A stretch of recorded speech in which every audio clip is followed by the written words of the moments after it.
Oitavo da CLT vai falar sobre quais são as fontes do direito do trabalho. Além dessa classificação, é uma fonte, o artigo 8º da CLT é uma fonte, então, legislativa, porque está na lei, tá? O que vai ser dito no artigo 8º da CLT? Eu vou ler com calma para todos, vocês aguardem um minutinho aqui. 8º. Diz assim: as autoridades administrativas e a Justiça do Trabalho, na falta de disposições legais, ou seja, se não tem lei, como é que o juiz vai julgar? Na falta de disposições legais ou contratuais, ou seja, quando o empregado assinou o contrato com o seu empregador, não colocou aquilo. Está faltando decidirão, conforme o caso, pela jurisprudência. Então, a Luciane anota ali, vamos anotar tudo. Jurisprudência, analogia, equidade e outros princípios e normas gerais do direito, principalmente do direito do trabalho, e ainda de acordo com os usos e costumes, o direito comparado, mas sempre de maneira que nenhum interesse de classe ou particular prevaleça sobre o interesse público.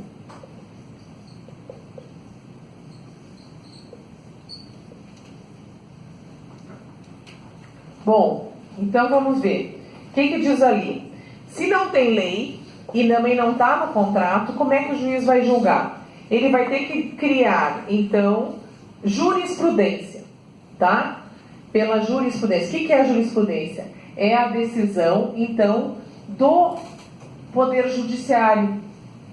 Querem ver um direito que foi criado pela jurisprudência? Anotem no caderno de vocês. Exemplo, que foi um direito criado pela jurisprudência até agora, mas aí a reforma, cortou.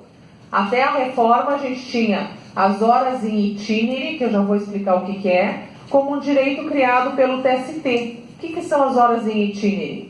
São o deslocamento que o empregado faz da sua casa ao local de trabalho, quando o empregado mora, quando a empresa funciona em local inacessível.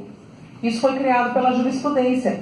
Um juiz resolveu criar dessa forma, o outro repetiu, e isso se formou, essa repetição de decisões no mesmo sentido, forma o que a gente diz jurisprudência.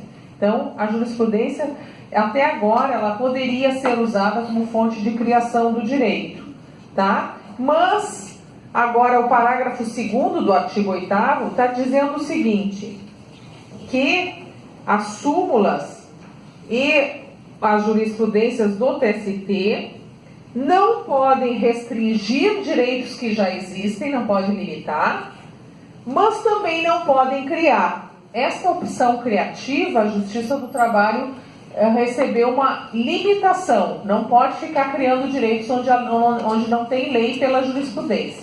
Então estaria até um pouco incompatível com o caput, que diz que o juiz tem que resolver por jurisprudência, só tem que resolver então com aquilo que já existe, não pode criar coisa nova, tá? Então é um pouco assim limitante essa ideia.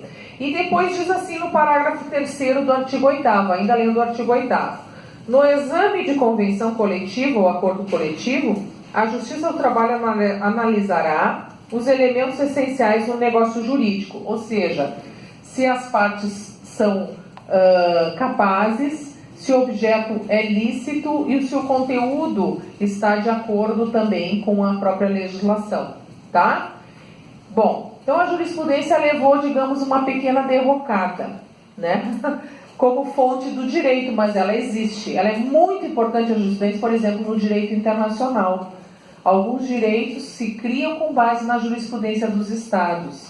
Por exemplo, as questões de direitos humanos, se ouve bem a jurisprudência das cortes, dos tribunais de justiça internacional, que é a Corte de Haia, a Corte de Luxemburgo, então ela cria direitos. No Brasil, o Supremo Tribunal Federal é o guardião da Constituição, ele também diz como é que tem que ser interpretados os direitos. A jurisprudência é muito importante, sim, para o direito do trabalho também. Depois, então, nós temos que olhar a jurisprudência, as normas gerais de direito, principalmente de... Ah, mas tem outra coisa aqui antes da jurisprudência. Analogia. O que eu vou usar analogia? Por exemplo, o direito à informação. Onde é que tem bastante direito à informação? No direito ambiental. Tá? Tudo tem que ser... No direito ambiental, tudo tem que ser informado. Tá? Para ver se não está havendo poluição, para se proteger o meio ambiente, tem o direito à informação. No direito do consumidor, o consumidor tem que ser informado dos seus direitos, tem que ser informado se ele pode ou não fazer a troca, quantas parcelas ele vai pagar, se a empresa quiser mudar alguma coisa, ela tem que informar. E no direito do trabalho, também eu posso usar analogia para dizer que no direito do trabalho o empregador tem o dever de informar. Por exemplo, querem ver? Num contrato de teletrabalho, o empregador tem obrigação de avisar com 15 dias de antecedência que o empregado tenha que trabalhar umas horas dentro do seu estabelecimento. Isso assim ficou regido no teletrabalho. Então, é um dever de informar e um tempo para o empregado se organizar. Dever de informar, quer ver um outro? Aviso prévio, quando o empregado dá um aviso prévio. Dever de informar que ele não vai mais continuar na empresa. Aí a parte do empregado para o empregador, ou o empregador para o empregado também tem essa via de mão dupla. Tá? Então, como é que eu uso analogia? Eu vou olhar como é que é em outras áreas do direito. Isso é analogia, tá? Depois diz assim, por equidade. O que quer dizer por equidade? Tem outro momento que a CLT menciona a equidade, que diz assim, quando os juízes vão fazer a sentença normativa ou vão decidir, eles têm que olhar, por exemplo, digamos que não houve assinatura da carteira daquela pessoa na empresa. O que o empregado que faz a mesma atividade receberia? Isso é julgar por equidade, tratar todos o quê? De forma igual, de forma idêntica. Tá? Então a equidade vai ser usada na lacuna, ou seja, eu não tenho uma norma ali, não está claro quanto é que ele recebe. Usa a equidade, estabelece um parâmetro aí para quem é juiz, tá? Normalmente usa a equidade. E outros princípios e normas gerais de direito, principalmente do direito do trabalho. Então, eu vou ter que olhar os princípios do direito do trabalho, que é o próximo ponto, que é o ponto 4 do programa. Quais são esses princípios? O princípio maior, que eu já vou adiantar para vocês, do direito do trabalho, é o princípio protetivo. O que significa esse princípio? Significa que ele orienta o legislador e ele orienta o aplicador do direito. Significa que eu tenho que olhar para o trabalhador como alguém que tem que ser protegido. Por quê? Porque a ideia que tem por trás de todo o direito do trabalho é que essa relação contratual entre empregado e empregador não é uma relação linear de iguais, mas tem uma desigualdade, e aí vem o legislador que vai corrigir essa desigualdade e deixar a balança equilibrada entre empregado e empregador. Tá? Então, o que eu vou usar aqui? O princípio protetivo. Tem que lembrar que todo o direito do trabalho vai ser para proteger o trabalhador. Então, às vezes eu vejo assim que alguém não gosta que eu diga isso, mas o direito do trabalho nasceu para isso. Ele saiu do direito civil para proteger o trabalhador. Então, não tem sentido eu dizer que não exista mais o princípio protetivo. Ele sofreu também na reforma uma limitação, tá? E qual é a limitação? A limitação do princípio protetivo é que nem sempre eu vou aplicar agora a norma mais favorável. Por quê? Porque a CLT manda agora aplicar, antes eu dizia assim, um aspecto do princípio protetivo era o princípio da norma mais favorável. Agora não é mais, agora eu tenho que aplicar o acordo que as partes fizerem, é o famoso negociado sobre o legislado, independente seja a norma mais protetiva.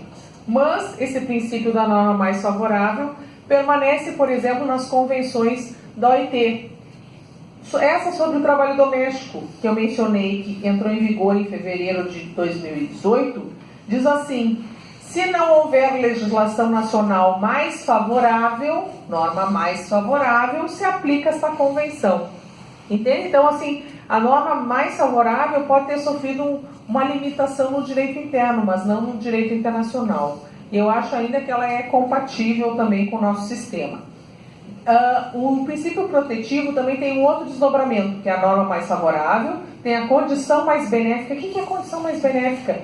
Significa que o empregado tem direitos que vão sendo adquiridos, tá? E esses direitos não podem ser retirados desse empregado.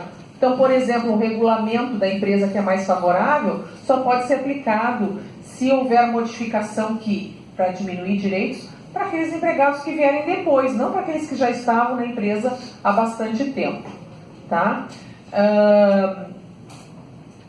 O que mais? O princípio mais, a norma mais favorável, a condição mais benéfica, e tem ainda uma terceira versão desse princípio protetivo que a gente fala que se aplica no processo do trabalho, que significa indúbio pro operário. Significa que eu vou, como a ideia é proteger o empregado, a minha percepção dos fatos tem que ser levando em consideração que é mais difícil para o empregado provar.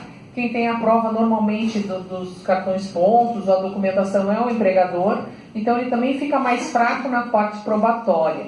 Isso significa indúbio pro operário. Não significa que o empregado vai ganhar se ele não produzir prova. Isso não é. Mas se tiver alguma dúvida razoável, eu vou valorizar os elementos de prova que o empregado trouxe. Tá bem? Esse seria. Os outros princípios, que eu já estou falando junto com as fontes, seria o princípio da continuidade do vínculo. O que significa que o contrato de trabalho é para durar no tempo. Esse é o princípio da continuidade. Tá? Então, a gente pressupõe que o empregado não peça demissão, que via de regra quem demite é o empregador. Tá? Então, esse é um exemplo do princípio da continuidade. E tem o princípio que também esse aí tem bastante nos exercícios que eu vi, ao menos em Maria, é o princípio da primazia da realidade, ou princípio contrato-realidade. O que significa? Que, como o papel aceita tudo, e a realidade às vezes é um pouquinho diferente do que está no papel,